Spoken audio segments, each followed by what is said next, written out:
Hello my dear students and welcome back to the channel. आज के class में हम पढ़ेंगे एंटरप्रेन्योरशिप एंड ई कॉमर्स, जो हमारा एनईपी का सिलेबस है। हम पिछले वीडियोस के अंदर ऑलरेडी देखे थे ई कॉमर्स क्या होता है, क्या इवोल्यूशन है ई कॉमर्स का, क्या क्या टर्म्स यूज होते हैं ई कॉमर्स के अंदर, ई कॉमर्स कैसे किया जाता है, different types of e commerce platform, हम सब कुछ पढ़ चुके थे। उसके बाद हम स्टार्ट किए थे वेबसाइट डिजाइनिंग के बारे में, वेबसाइट कैसे डिजाइन किया जाता है उसके बारे में बेसिक नॉलेज आ गया है हमको।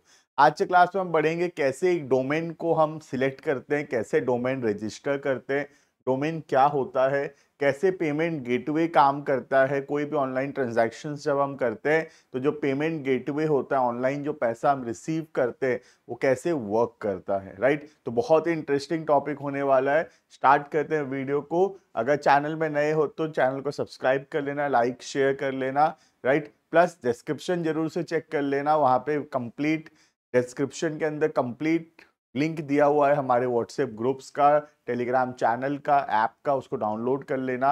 वहाँ पे तुमको सारे अपडेट्स मिलते रहेंगे, राइट। तो स्टार्ट करते हैं वीडियो को। कोई भी वेबसाइट के लिए सबसे इंपॉर्टेंट है उसका डोमेन सिलेक्ट करना, ठीक है। डोमेन बेसिकली एक एड्रेस होता है।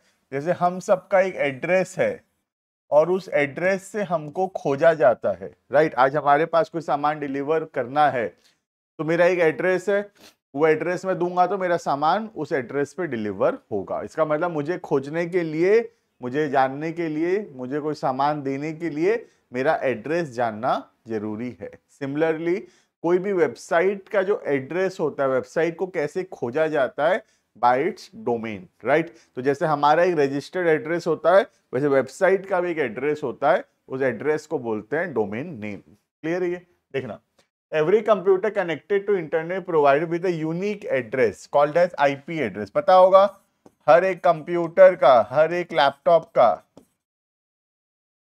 एक यूनिक एड्रेस होता है जिसको आईपी, इंटरनेट प्रोटोकॉल एड्रेस बोलते हैं, राइट। तो हर एक कंप्यूटर का अपना यूनिक आईपी एड्रेस होता है। An IP address serves two principal functions, that is host और network interface identification and location addressing। तो IP एड्रेस से पता चलता है कौन सा कंप्यूटर से ये ट्रांजेक्शन हुआ है और उसका क्या लोकेशन है, राइट। तो आज मैं कोई भी ट्रांजेक्शन करता हूं, अगर मेरा IP एड्रेस किसी को पता है तो वो जान सकता है मैं कौन से ट्रांजेक्शन्स किया हूं और क्या क्या लोकेशन में था मैं, राइट। तो मेरा लोकेशन पता चल सकेगा by my IP address. Clear? An IP address is a series of 4 decimal number called octets. Each octet range from 0 to 255 separately by periods such as 127.62.0.4 से ऐसे 4 ठो सीरीज रहता है, ठीक है, डिवाइडेड रहता है डॉट मार्क से, ठीक है। तो ये एक आईपी एड्रेस कैसा रहता है उसके बारे में, 4 डेसिमल है बेसिकली, एक एक डेसिमल पॉइंट हो गया और 4 डेसिमल है, ठीक है, और सब में नंबर्स रहेंगे। क्लियर है ये? तो एक आईपी एड्रेस जनरली ऐसा दिखता है, जैसे ये एक एग्जांपल आईपी एड्रेस का 127.62.0.47, ये एग्जांपल एक आईपी एड्रेस का। आईपी एड्रेस क्या काम में आएगा? आईपी एड्रेस काम में आएगा कौन से कंप्यूटर से हुआ है ट्रांजैक्शन वो जानने के लिए, और उस कंप्यूटर का क्या लोकेशन है, कहाँ पे वो कंप्यूटर है, वो भी पता चल जाएगा, right. This IP address then points to the location on the server where your website files are located. Domain names are used instead of IP address because most people find it much easier to remember a name rather than a series of number। अब तुम खुद सोचो इस चीज को याद करना कितना डिफिकल्ट है। कोई इसको याद कर सकेगा क्या? ऐसे इतना नंबर हम कहाँ याद कर पाएंगे, है ना। और यूनिक यूनिक नंबर्स होगा, हर कंप्यूटर का अलग नंबर होगा, हर वेबसाइट का अलग नंबर होगा, नंबर याद करना पॉसिबल नहीं है। तो क्योंकि नंबर्स को याद करना पॉसिबल नहीं है, इसीलिए इजी करने के लिए इनको एक नेम दिया गया है और वो नेम को बोलते हैं डोमेन नेम। क्लियर है? तो जैसे हमारा एक एड्रेस है, वैसे कंप्यूटर का भी एक एड्रेस है, उस एड्रेस को बोलते हैं आईपी एड्रेस। वैसे वेबसाइट का भी एक एड्रेस है, उस एड्रेस को बोलते हैं डोमेन। क्लियर है ये? देखना, Thus your domain name points to your IP address which is the location of your website file. तो डोमेन क्या है? डोमेन वेबसाइट का लोकेशन बताता है, वेबसाइट कहाँ पर है। जैसे हमारा लोकेशन हमारे एड्रेस से पता चलता है, वेबसाइट का लोकेशन उसके डोमेन से पता चलेगा। And allows users all across the internet to view your web page. Thus a domain name can be defined as a unique name used by the internet users to locate computer on the internet. Clear है ये? तो जैसे सबके एक address होता है, computer का IP address होता है, वैसे ही होता है डोमेन। ठीक है, डोमेन हेल्प करता है कोई भी चीज को लोकेट करने के लिए। Every domain name is composed of two parts, a TLD, top level domain, and a second level domain. In a domain name yahoo.com, ये क्या है? ये एक डोमेन है, याद करना आसान है। याहू वेबसाइट में जाना है तो yahoo.com करेंगे तो हम वेबसाइट में पहुंच जाएंगे, लेकिन अगर इसका यूनिक नंबर होता, नंबर याद करना मुश्किल होता, बट नाम को याद करना आसान है, right. The .com part is the top level. ये जो .com है ये कौन सा लेवल डोमेन है? टॉप लेवल डोमेन है। और जो याहू पार्ट है, याहू वाला वर्ड है, याहू जो है ये सेकेंड लेवल डोमेन है। क्लियर है? तो दो डोमेन हो गया, एक टॉप लेवल और एक सेकेंड लेवल। जैसे yahoo.com में .com जो है वो टॉप लेवल डोमेन है और याहू जो है वो सेकेंड लेवल डोमेन होगा। क्लियर है? Thus .com part of the domain name generally reflects the type or purpose of the organization or entity. तो .com क्या है?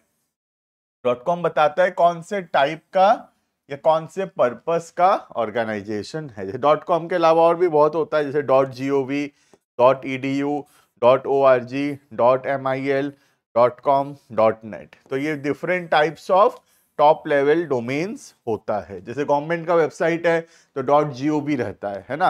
अगर कोई एजुकेशनल वेबसाइट है .edu रहता है, कोई ऑर्गेनाइजेशन का नॉन प्रॉफिट .org रहता है। तो ये सबसे क्या पता चलता है कि वो ऑर्गेनाइजेशन का पर्पस क्या है, राइट। तो टॉप लेवल डोमेन बताता है कि ऑर्गेनाइजेशन का क्या पर्पस है।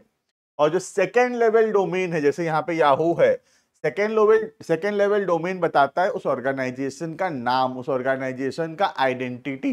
जैसे याहू ऑर्गेनाइजेशन का नाम है तो Yahoo is the second level domain. और जो .com है, .com सिग्निफाइज कमर्शियल बिजनेस, तो .com से पता चलता है कि ये एक प्रॉफिटेबल बिजनेस है, ये कमर्शियल बिजनेस है, टॉप लेवल डोमेन।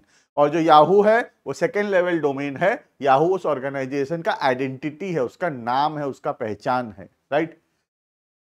वही लिखा है, second level domain must be registered through an Internet Corporation for Assign Names and Numbers accredited to registered. Clear है? तो दो डोमेन हो गया basically, one is the top level domain और सेकेंड हो गया सेकेंड लेवल डोमेन। ठीक है, टॉप लेवल डोमेन जो है ऑर्गेनाइजेशन का टाइप बताता है। जैसे एग्जांपल हो गया gov, edu, org, mil, .com, .net। ठीक है, ये हो गया टॉप लेवल डोमेन। और सेकेंड लेवल डोमेन हो गया जैसे याहू, गूगल, है ना, जैसे उद्देश्य, ये सब एग्जांपल है सेकेंड लेवल डोमेन का। ठीक है, सेकेंड लेवल डोमेन नाम बताता है ऑर्गेनाइजेशन का, और जो टॉप लेवल डोमेन है पर्पस बताता है ऑर्गेनाइजेशन का। क्लियर है ये? Next, in addition to general top level domains there are growing number of countries code। ठीक है, कंट्री कोड भी यूज होता है आज के दिन में बहुत ज्यादा, which associate website with a particular country। .in लिखा है तो इंडिया का है .au, Australia .jp, Japan .us, United states .ca, Canada .cn, China .hk, Hong Kong. मतलब ये जो टॉप लेवल डोमेन है जैसे .com, जैसे .com की जगह .in भी हो सकता है, राइट। तो .com जो है वो बताता है कमर्शियल एंटरप्राइज है। .in जो है वो कंट्री कोड भी यूज किया जा सकता है, जैसे .in मतलब इंडिया का वेबसाइट है। क्लियर है? जनरली गवर्नमेंट ऑर्गेनाइजेशंस के वेबसाइट्स ऐसे होते हैं जिसमें इंटरनेशनल ट्रैफिक आता है। जैसे इंडिया का वेबसाइट है लेकिन बाहर कंट्रीज में वो यूज होता है, तो उसमें .in लिखा हुआ होता है ताकि पता चले कि वेबसाइट कहाँ का है, इंडिया का वेबसाइट है। क्लियर है ये? तो ये हो गया एक डोमेन क्या होता है, कैसे सिलेक्ट करते हैं एक डोमेन, डोमेन का क्या क्या पार्ट होता है, एक हो गया टॉप लेवल डोमेन और दूसरा हो गया सेकेंड लेवल डोमेन। क्लियर है ये? तो this is all about domain, right. अब हम आगे पढ़ेंगे, हम पढ़ेंगे एक वेबसाइट के अंदर पेमेंट गेटवे कैसे काम करता है। तुम देखिए होगे, आज हम का क्रेडिट कार्ड नंबर डाले, डेबिट कार्ड नंबर डाले, अपना फोन पे डिटेल डाले और प्रोसीड की ओटीपी डाले तो पेमेंट हो जाता है। तो ये कैसे हो पाता है ये हम पढ़ेंगे आज के क्लास में in the topic of payment gateway. ठीक है, देखना, अ payment gateway is a secure online portal that guards, authorizes and processes online payments। ठीक है, it authorizes online payment between merchant and customer। merchant और customer के बीच में online transactions possible है due to payment gateway। it authorizes customer to pay online। customer online pay कर पा रहा है अपना debit card credit card use करके। it act as a middleman, किसके किसके बीच में, between the website and the payment processor, right. बहुत सारा पेमेंट प्रोसेसर्स हैं, जैसे वीजा हो गया, मैस्ट्रो हो गया, देखिए भी होगे कार्ड में लिखा होता है powered by Visa, powered by Maestro, right. Gateways are commonly used in e-commerce because it's illegal to transmit transaction information directly from your website to payment processor due to security issue. तो web payment gateway क्यों use करना पड़ता है, क्योंकि website से information payment processor तक पहुंचाने के लिए बीच में एन्क्रिप्शन जरूरी है। एन्क्रिप्शन मतलब यहाँ पे सेंसिटिव डेटा है, जैसे कस्टमर का क्रेडिट कार्ड का नंबर है, डेबिट कार्ड का नंबर है, सीवीवी है उसका, ओटीपी है उसका, तो ये ऐसे ही ट्रांसमिट नहीं हो सकता, ये एन्क्रिप्ट होना जरूरी है। एन्क्रिप्ट का मतलब समझते हो, converting it into a machine language, मतलब कोई भी ट्रांजैक्शंस को, कोई भी कन्वर्सेशंस को जब हम मशीन लैंग्वेज में कन्वर्ट करते हैं, मतलब वो उसको खाली मशीन ही अंडरस्टैंड कर सकता है, बाकी ह्यूमन बीइंग समझ नहीं सकेंगे, उसको बोलते हैं एनक्रिप्शन। जैसे व्हाट्सएप पे भी तुम मैसेज देखे होगे अगर, तो वहां लिखा होता है the chats are end to end encrypted. इसका मतलब क्या है कि ना व्हाट्सएप भी उसको पढ़ नहीं सकता। आज मैं मेरे दोस्त को कोई मैसेज भेज रहा हूं तो बीच में रिस्क है कि बीच में वो मैसेज कोई पढ़ सकता है, व्हाट्सएप का सर्वर उसको पढ़ सकता है, व्हाट्सएप के एम्प्लॉय पढ़ लेंगे। तुम सोचो ना, तुम तुम किसी से चैट कर रहे हो, अपनी गर्लफ्रेंड से चैट कर रहे हो और व्हाट्सएप बैठ के पढ़ रहा है मैसेज, ठीक रहेगा? ये नहीं ठीक रहेगा, है ना। तो इतना सिक्योरिटी होना चाहिए कि कोई भी उसको रीड ना कर सके, राइट। तो व्हाट्सएप क्या करता है, जब हम किसी को मैसेज भेज रहे हैं तो उसको एंड टू एंड एनक्रिप्टेड करता है। एंड टू एंड का मतलब होता है उसको सिर्फ भेजने वाला या रिसीव करने वाला ही रीड कर सकता है, बीच में कोई उसको रीड नहीं कर पाएगा, व्हाट्सएप का सर्वर भी उसको रीड नहीं कर सकता। इसको बोलते हैं end to end encrypted. Clear है? वैसे ही यहां जो पेमेंट हम करेंगे ऑनलाइन के अंदर, ये भी एंड टू एंड एनक्रिप्टेड होना चाहिए। आज वेबसाइट में मैं अपना सीवीवी डाला तो हो सकता है ना कि बीच में कोई सीवीवी को रीड कर ले, सर्वर रीड कर ले, मेरे अकाउंट से जबरदस्ती अनऑथराइज्ड ट्रांजैक्शंस हो जाए, तो ये एनक्रिप्टेड रहता है, कोई उसको रीड नहीं कर सकता। सीधा मेरा बैंक जो है वो रीड कर सकेगा और चेक कर सकेगा कि मैं सीवीवी नंबर ठीक डाला हूं या फिर नहीं। क्लियर है ये? देखना, पेमेंट गेटवे एनक्रिप्ट, एनक्रिप्ट मतलब उसको ऐसे लैंग्वेज में कन्वर्ट कर देना जो कोई नहीं रीड कर सकता। ठीक है, encrypt sensitive information such as credit card number to ensure the information passes securely between the customer and the merchant। ठीक है, तो पेमेंट गेटवे क्या करता है, सेंसिटिव इंफॉर्मेशन को एनक्रिप्ट कर देता है ताकि कोई भी उसको रीड ना कर सके। क्लियर है? Currently PayPal, Worldpay are some of the most popular payment gateways. ठीक है, रेजर पे भी आ गया है आजकल, जैसे हम रेजर पे ज्यादा यूज हो रहा है बहुत, जैसे हमारे ऐप के अंदर जो पेमेंट गेटवे हम यूज किए है वो रेजर पे से पावर्ड बाय रेजर पे है, राइट। तो ऐसे हम और भी कोई सा यूज कर सकते हैं, जैसे पेपल यूज कर सकते हैं, वर्ल्ड पे यूज कर सकते हैं। क्लियर है? Next, a payment gateway facilitates the transfer of information between a payment portal, हमारा website, such a web enable mobile device and a payment processor और अ एक्वायरिंग बैंक। तो पेमेंट गेटवे क्या करता है, हमारे वेबसाइट से information लेकर उसको बैंक तक पहुंचाता है, right. It act as the intermediary between the online transaction and the payment processor. तो ये एक मिडिल मैन के जैसे काम करता है हमारे लिए, right. The buyers can use different methods of electronic payment. हम कोई भी मेथड पेमेंट का यूज कर सकते हैं, जैसे क्रेडिट कार्ड से हम पेमेंट कर सकते हैं, debit card, net banking, mobile banking, cash card से हम पेमेंट कर सकते हैं इन अ वेबसाइट, राइट। आजकल तो फोन पे, गूगल पे भी ऑप्शंस आ चुके हैं। The payment gateway secure transmits transaction information directly from the website to the payment processor. तो सिक्योरली इंफॉर्मेशन को ट्रांसमिट करता है वेबसाइट से लेके सीधा पेमेंट प्रोसेसर तक, बीच में वो एनक्रिप्टेड होता है, right. Most online merchant accounts comes with a payment gateway include like PayPal. Her website payment receive करता है ऑनलाइन। कोई भी ऑनलाइन वेबसाइट होगा आज के दिन में तो वो जरूर पेमेंट रिसीव कर रहा होगा, कोई ना कोई पेमेंट प्रोसेसर वो यूज करेगा, पेमेंट गेटवे यूज करेगा और पेमेंट एक्सेप्ट करेगा, right. Here is the step guide to detail how payment gateway works. Payment gateway कैसे काम करता है देखना। एक कस्टमर जब वेबसाइट में ऑर्डर करता है, सबमिट ऑर्डर, ठीक है, तो उसका ऑर्डर प्लेस हो गया। अब ऑर्डर प्लेस होने के बाद पेमेंट करना पड़ेगा उसको। The customer web browser encrypts the information send to the merchant web server. This encryption usually done via secure socket layer encryption. हमको नाम याद रखने का जरूरत नहीं है, ठीक है। तो वेबसाइट से इंफॉर्मेशन जब कस्टमर डालता है वेबसाइट पे, अपना debit card, credit card, CVV number, OTP सब डाला, तो ये एनक्रिप्ट होके कहाँ पहुंचता है? Merchant web. जैसे मर्चेंट का एग्जांपल है वीजा, मैस्ट्रो, ये सब मर्चेंट का एग्जांपल है, ठीक है। अब मर्चेंट क्या करेगा देखना। The merchant web server and forwards a transaction detail to their payment gateway. अब ये पेमेंट गेटवे तक इंफॉर्मेशन पहुंचेगा, तो मर्चेंट वेब से इंफॉर्मेशन पहुंचेगा जो भी पेमेंट गेटवे होगा उसमें। जैसे हमारे ऐप के अंदर जो पेमेंट गेटवे हम यूज करते हैं वो रेजर पे है, तो रेजर पे तक इंफॉर्मेशन पहुंचेगा, ठीक है। The payment gateway forwards the transaction information to the merchant's acquiring bank. और फिर पेमेंट गेटवे क्या करेगा? बैंक तक इंफॉर्मेशन पहुंचाएगा, ठीक है। Merchant acquiring bank then forwards the transaction information to the issuing bank, ठीक है।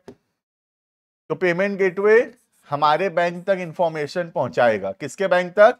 हमारे बैंक तक, बिजनेस के बैंक तक, ठीक है। और बिजनेस का बैंक फिर इंफॉर्मेशन पहुंचाएगा कस्टमर के बैंक तक, है ना। जैसे मेरा अकाउंट एसबीआई में है, मेरा वेबसाइट है, मेरा अकाउंट एसबीआई में है, तो इंफॉर्मेशन एसबीआई को पहुंचेगा। उसके बाद सोच लो कस्टमर का अकाउंट पीएनबी में है, तो एसबीआई वाला फिर पीएनबी वाले को इंफॉर्मेशन पहुंचाएगा, ठीक है।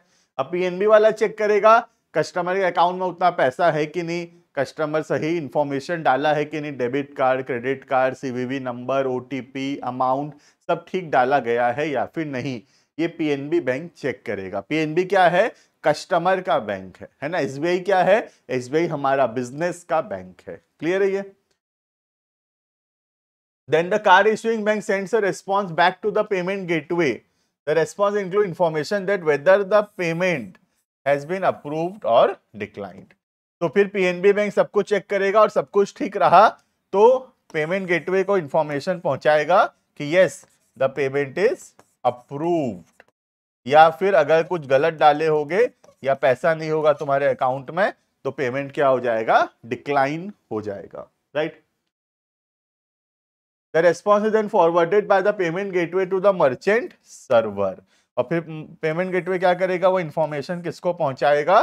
टू द मर्चेंट सर्वर कि अप्रूव हुआ कि रिजेक्ट हुआ, डिक्लाइन हुआ। ये इंफॉर्मेशन पेमेंट गेटवे रेजर पे वीजा या मैस्ट्रो जो होता है मर्चेंट वेब उसको भेजेगा, ठीक है। At the merchant server, point number 8, at merchant server the response is encrypted again and is relayed back to the custom. This allows the customer to know whether the payment order has been placed successfully or not. और फिर web merchant web क्या करेगा? Merchant web website में information दिखाएगा whether the payment is approved or the payment is declined, right? तो ये सब करने में टाइम लगेगा कि नहीं बताओ? तो ये सब इतना फास्ट होता है कि this takes place in a period of less than 5 seconds. 5 second के अंदर ये सब कुछ हो जाता है, राइट। तुम देखे होगे जब भी तुम पेमेंट करोगे तुमको लिखेगा please wait for 5 second, 5 second wait करने बोलता है, उसके बाद दिखाता है कि वो अप्रूव हो गया कि डिक्लाइन हो गया। तो 5 सेकेंड लगता है ये सब होने में, इतना सब कुछ 5 सेकेंड में हो जाता है ना। वेबसाइट भेजता है मर्चेंट वेब को, मर्चेंट वेब भेजता है पेमेंट गेटवे को, पेमेंट गेटवे भेजता है बिजनेस के बैंक को, बिजनेस का बैंक भेजता है कस्टमर के बैंक को, कस्टमर का बैंक अगर पेमेंट अप्रूव किया फिर कस्टमर का बैंक इंफॉर्मेशन देगा पेमेंट गेटवे को, पेमेंट गेटवे इंफॉर्मेशन देगा मर्चेंट वेब को, मर्चेंट वेब इंफॉर्मेशन दिखाएगा वेबसाइट के अंदर। क्लियर है? This takes in a period of less than 5 second. Clear है ये? तो this is all about how a payment gateway works. एक पेमेंट गेटवे कैसे काम करता है ये हम लोग आज के क्लास में देखे। क्लियर है? तो आज के क्लास में हम 2 टॉपिक पढ़े। एक हुआ डोमेन नेम, डोमेन नेम क्या होता है, कैसे सिलेक्ट करते हैं। दूसरा हो गया how a payment gateway works, एक पेमेंट गेटवे कैसे काम करता है। क्लियर है? तो this is all about today. बाकी मिलते हैं आने वाले क्लासेस के अंदर, बाकी टॉपिक्स को कंटिन्यू करेंगे। Thank you and bye bye.